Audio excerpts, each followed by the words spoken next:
ছেলেক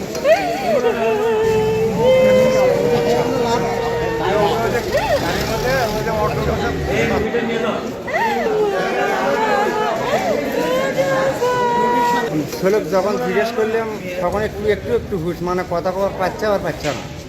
বলছে মামা আমা করা জোর করে তুলে নিয়ে গেছে অটো। আমি গোবিন্দ মাস পর্যন্ত পাওয়ার পারি, গোবিন্দ মাস থেকে এটা পাওয়ার পাচ্ছি।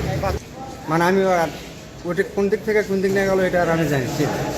তো যখন আমি নিয়ে গেছি ওরা নিয়ে যা কোন বাসার মধ্যে নিয়ে গেলো এটাও চিনিচ্ছি না। ওরা আমাকে ওখান থেকে নিয়ে যাও অনেকক্ষণ যাবৎ থাকার পরে যখন আমি জ্ঞান হারা তখন আমার কোটো থেকে কোটো নিয়ে গেল আমি সেটাও আর পারবে পাই। ধর্ষণের আলামতি পাইছে তো চিকিৎসার জন্য করছে এখানে হবেলায় আপনারা বগুড়া নিয়ে যান। সিক্সের একটা বাচ্চা তালতলা হাই স্কুলের ছাত্রী, বাচ্চাটা কিভাবে আসতেছে তার স্কুলে আর সেখান থেকে তাকে তুলে নিয়ে যে উপর্যুপরি ধর্ষণ করে বাচ্চাটা আজকে মৃত্যুর সঙ্গে পাঞ্জা লাগতেছেন। বাচ্চাটা বাঁচবে কি মরে যাবে এক আল্লাহ পাক রাব্বুল আলামিন ছাড়া বলার কোনো আর জায়গা নাই, ভাষা নাই। আজকের এই মেয়েটি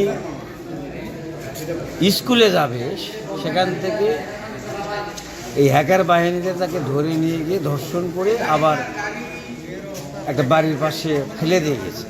তাই প্রশাসনের প্রতি আমাদের আহ্বান, অবিলম্বে এই দুষ্কৃতকারী ধর্ষকদের গ্রেপ্তার করে দৃষ্টান্তমূলক শাস্তি দাবি জানাচ্ছি। ষষ্ঠম শ্রেণীর ছাত্রী, যাই হোক যে দুর্ঘটনা ঘটাইছে আমরা উচিত মূল্য শাস্তি চাই, বিচার চাই। তার কারণ আমাদের মেয়ে আর কারো মেয়ে যেন এইরকম বিপদে না পড়ে, এই জন্যই আমরা সুবিচার প্রার্থনা করি। আগে আমার বাড়ি উত্তর পাশে পাশাপাশি সে মেয়েটা ক্লাস 10-এর ছাত্রী, এবার পরীক্ষার্থী, তার ঘরের মধ্যে ধর্ষণ করে তাকে জব করে লেট্রিনের মধ্যে নিয়ে যা রাখলো। আজ পর্যন্ত তার আমরা কোনো সুবিচার পেলাম না। তাহলে একটার পর একটা করে আমাদের এলাকায় ঘটিচ্ছে, বিধেয়ী আমরা সুবিচার চাই, দৃষ্টান্তমূলক শাস্তি চাই।